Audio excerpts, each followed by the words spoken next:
Hello everyone, Assalamu alaikum. I hope you all are fine. It's winter season and nowadays it is rainy weather.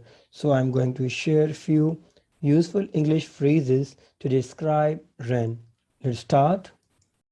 It is drizzling. Drizzling means very light rain. It is raining. Raining means normal rain. It is pouring.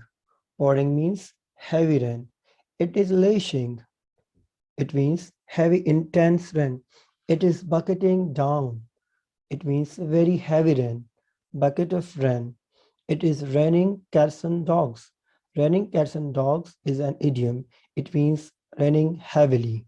I hope you like vocabulary of rain. Take care. Allah Hafiz.